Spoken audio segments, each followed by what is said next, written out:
ನಮ್ಮ ಗುರುತು ಹಸ್ತದ ಗುರುತಿಗೆ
ಉಪಚುನಾವಣೆ ನಡೀತಾ ಇದೆ.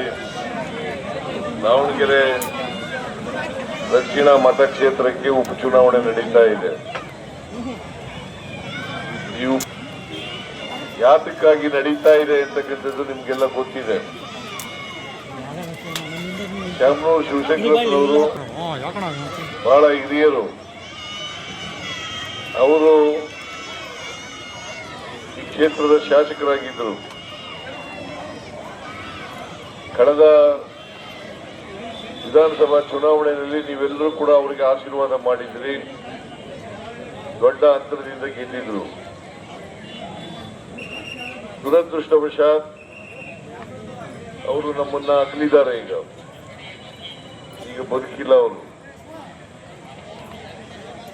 ಆ ಜಾಗವನ್ನ ಭರ್ತಿ ಮಾಡಲಿಕ್ಕೆ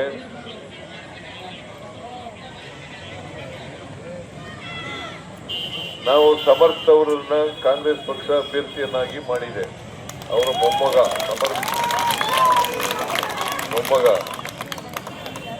ಅದು ಒಂದು ಅಪಪ್ರಚಾರ ಮಾಡ್ತಾ ಇದ್ದಾರೆ.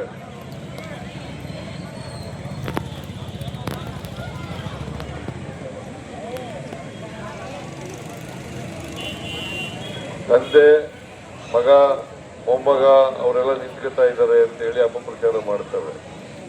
ಬಿಜೆಪಿಲಿ ಇಲ್ವಾ? ಯಡಿಯೂರಪ್ಪನ ಮಕ್ಕಳು ಯಾರು? ಯಾವ ಪಾರ್ಟಿಯವರು ಅವರು? ಬಿಜೆಪಿಯವರು ಅಲ್ವಾ? ಬಸವರಾಜ ಬೊಮ್ಮಾಯಿ ಅವ್ರ ಮಗನಿಗೆ ಟಿಕೆಟ್ ಕೊಟ್ಟಿದ್ರಲ್ಲ, ಯಾರು ಅವರು? ಬಿಜೆಪಿಯವರು. ಕುಮಾರಸ್ವಾಮಿ ದೇವೇಗೌಡ ಅವ್ರ ಮಕ್ಕಳೆಲ್ಲ ನಿಂತ್ಕೊಂಡಿರಲಿಲ್ಲ, ಯಾರು ಅವರು? ಕಾಂಗ್ರೆಸ್ಸಿನ ಸಂಸ್ಕೃತಿ ಏನಪ್ಪಾ ಅಂತಂದ್ರೆ, ಪದ್ಧತಿ ಏನು ಅಂತಂದ್ರೆ, ಯಾರಾದ್ರೂ ಮಧ್ಯದಲ್ಲಿ ಸತ್ತೋದ್ರೆ ಅವ್ರ ಮನೆಯವರಿಗೆ ಟಿಕೆಟ್ ಕೊಡ್ತಕ್ಕಂಥದ್ದು ಮೊದಲಿಂದ ನಡ್ಕೊಂಡು ಬಂದಿರ್ತಕ್ಕಂಥ. ಈಗ 2 ಉಪಚುನಾವಣೆಗಳು ನಡೀತಾ ಇದ್ದಾವೆ. ಒಂದು ಬಾಗಲಕೋಟೆ, ಇನ್ನೊಂದು ದಾವಣಗೆರೆಯಲ್ಲಿ ಶಿವಶಂಕರಪ್ಪನವರು ಮೊಮ್ಮಗನಿಗೆ ಟಿಕೆಟ್ ಕೊಟ್ಟಿದ್ದೇವೆ. ಇವರು ಶಿವಶಂಕರಪ್ಪನ ಮನೆಯವರಲ್ವಾ?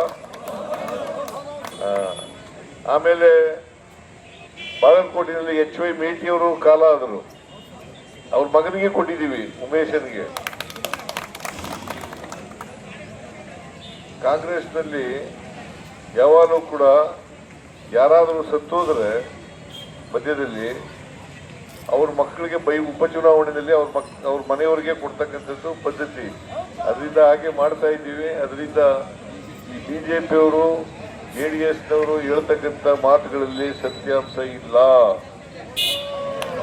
ರಾಜಕೀಯಕ್ಕೋಸ್ಕರ ಮಾತಾಡ್ತಕ್ಕಂಥ ವಿಚಾರಗಳು ಇವು, ಇದನ್ನ ತಿಳ್ಕೋಬೇಕಾಗ್ತದೆ.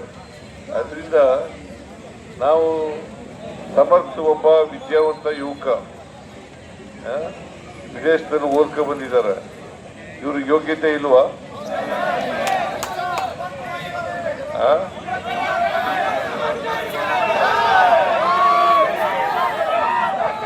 ಯೋಗ್ಯತೆ ಇಲ್ವಾ? ಶಾಸಕರಾಗ್ಲಿಕ್ಕೆ ಎಲ್ಲ ಅರ್ಹತೆಗಳು ಕೂಡ ಇದ್ದಾವೆ. ಎಲ್ಲಕ್ಕಿಂತ ಬಹಳ ಮುಖ್ಯವಾಗಿ ಜನಪ್ರತಿನಿಧಿಗಳಾಗವರು ಜನರ ಜೊತೆ ಇರ್ತಕ್ಕಂಥದ್ದು ಬಹಳ ಮುಖ್ಯ. ಜನಪರವಾಗಿರ್ತಕ್ಕಂಥದ್ದು, ಜನರ ಕಷ್ಟ ಸುಖಗಳಿಗೆ ಸ್ಪಂದಿಸ್ತಕ್ಕಂಥದ್ದು, ಇದು ಬಹಳ ಮುಖ್ಯ. ಯಾಕಂತಂದ್ರೆ ನೀವು ಆರಿಸಿ ಕಳಿಸೋದು ಯಾಕೋಸ್ಕರ ನಿಮ್ಮ ಪರವಾಗಿ ಕೆಲಸ ಮಾಡಲಿ ಅಂತ.